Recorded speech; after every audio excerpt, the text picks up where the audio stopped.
नीरज सिंह राणावत, जी हाँ, नीरज सिंह राणावत, ये नाम इन दिनों काफ़ी सुर्खियों में है। विशेष तौर पर कुंभलगढ़ और आमेर जो क्षेत्र है वहाँ पर तो काफ़ी ज़्यादा सुर्खियों में है। और उन सुर्खियों में से कुछ सुर्खियाँ इन दिनों हमारे पास भी आई, तब मेरे को लगा कि इन कामों की जानकारी सभी तक होनी चाहिए।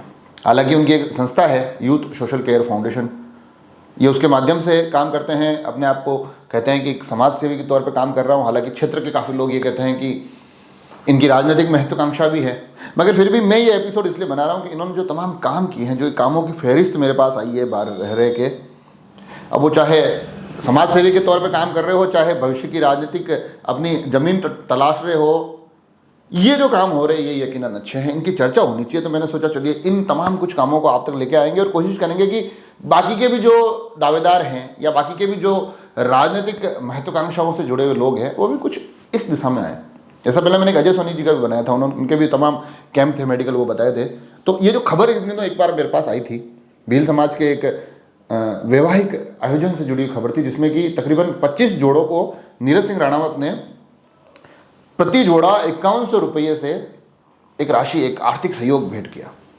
वो राशि तकरीबन 1.25 लाख के आसपास होती थी। तो मुझे लगा कि यार इस प्रकार की राशि अगर इस तरह से समाज में दी जा रही है, आर्थिक सहायता से इस समाज से जुड़ा जा रहा है, तो ये अपने आप में बड़ी बात है। फिर मैंने थोड़ी बहुत जांच पड़ताल की, थोड़ी बहुत और इन तमाम कार्यक्रमों की फहरिस्त मैंने टटोली, तो मुझे पता चला कि इनका ये जो कन्यादान का जो ये योजना है, इस कन्यादान में ये भील समाज की बच्चियों को 5100 रुपये की राशि अपनी तरफ से देते हैं, ये आर्थिक सहयोग करते हैं। और इस आयोजन, ये तो 25 बालिकाओं का कन्यादान हुआ था, इस आयोजन के इतर भी अगर इस प्रकार के कोई काम होते हैं तो उसमें इनकी राशि है पहुँचती है, ये देते हैं अपनी तरफ से।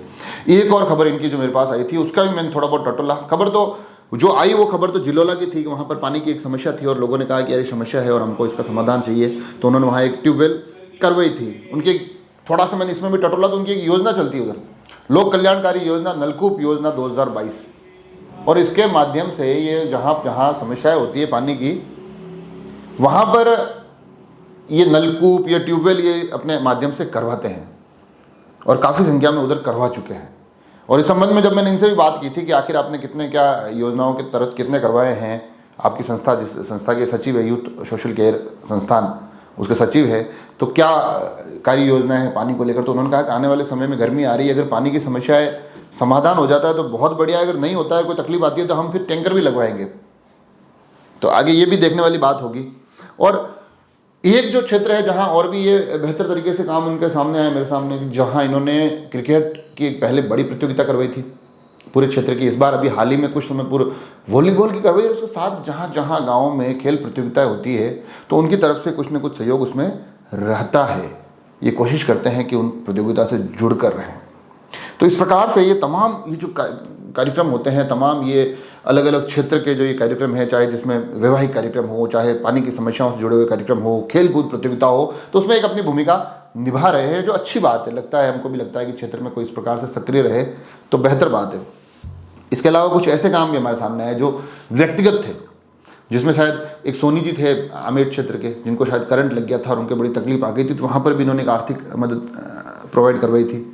इसी के साथ साथ वर्दला पंचायत के किसी गांव के एक भेरूलाल जी भील थे, उनका पांव गंभीर बीमारी के कारण काटना पड़ गया था, तो उनको भी जयपुर ले जाना, बुलाना, जयपुर में उनका चेकअप कराना, और फिर आखिर में जब हमारे पास भी भेरूलाल जी के कुछ फोटोग्राफ्स आए जिसमें कि वो कृत्रिम पैर के सहारे खड़े हैं, हमें भी खुशी की अनुभूति हुई। एक किस्सा शायद सरदारगढ़ क्षेत्र के आसपास का था, जहाँ कोई मकान जल गया था, तो उस मकान के जलने के बाद उस मौके का भी जायजा उन्होंने लिया और वहाँ पहुँचे, और वहाँ पर भी उन्होंने उसके लिए एक आर्थिक सहायता उपलब्ध करवाई। तो ये तमाम जो खबरें रह रहे के हमारे पास आई है छन छन के अलग अलग समय पर, हमने सोचा क्यों ना एक एपिसोड के माध्यम से आप तमाम लोगों तक पहुँचाए। और ये भी एक है कि अब इन तमाम कार्यक्रमों के माध्यम से धरातल पर नीरज सिंह राणावत का नाम जाने लगा है। तो अगर वो राजनीतिक महत्वाकांक्षाओं के साथ ऐसा कर रहे हैं तो उसमें भी कुछ बुरा नहीं है, बेहतर है कि लोगों से जुड़ रहे हैं और लोगों को उसका लाभ मिल रहा है। तो ये तमाम चीज़ें हो रही है। और सुनने में ये भी आ रहा है कि आने वाले समय में जो मैंने पानी की योजना तो आपको बताई दी टैंकर वाली, उसके इतर कुछ मेडिकल की बेहतरीन योजनाओं के साथ वो आ रहे हैं, जिसमें शायद एम्बुलेंस और ऐसी कुछ कार्रवाई, ऐसे कुछ कार्यक्रम हैं जिनमें कि एम्बुलेंस और तमाम सुविधाएं उपलब्ध करवाई जाएगी। अब ये कब तक होता है वो देखने वाली बात होगी, मगर ये जो तमाम एक फहरिस्त मेरे पास आई थी, उसके माध्यम से मैंने सोचा क्यों ना ये चीज़ें आप तक पहुँचाएँ। हालांकि ये तमाम सामाजिक सरोकार का विषय था, बाकी धार्मिक विषय में भी एक अन्नकूट का बड़ा आयोजन हुआ था। अभी गौशाला में एक बीच में एक बड़ा कार्यक्रम हुआ था, उसमें भी उनकी तरफ से एक बड़ा सहयोग रहा था। तो ये तमाम चीज़ें हो रही है, और जब चीज़ें अच्छी होती है तो फिर राजनीतिक आग्रह पूर्वाग्रह से इतर मुझे लगता है कि हम सभी को उनकी सराहना करनी चाहिए।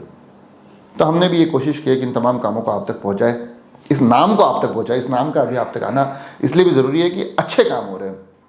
तो पहले हमने अजय सोनी पर एक एपिसोड बनाया था, अब नीरज सिंह राणावत पर। इस प्रकार के अगर कोई सकारात्मक और भी आपको लोग लगते हैं कि जो इस प्रकार का काम कर रहे हैं, तो हमें सुझाइए। हम कोशिश करेंगे कि आगे आने वाले समय में उन नामों को भी आप तक लेकर आएंगे। आप सभी लोग जुड़े रहे राजसमंद एक्सप्रेस से। धन्यवाद।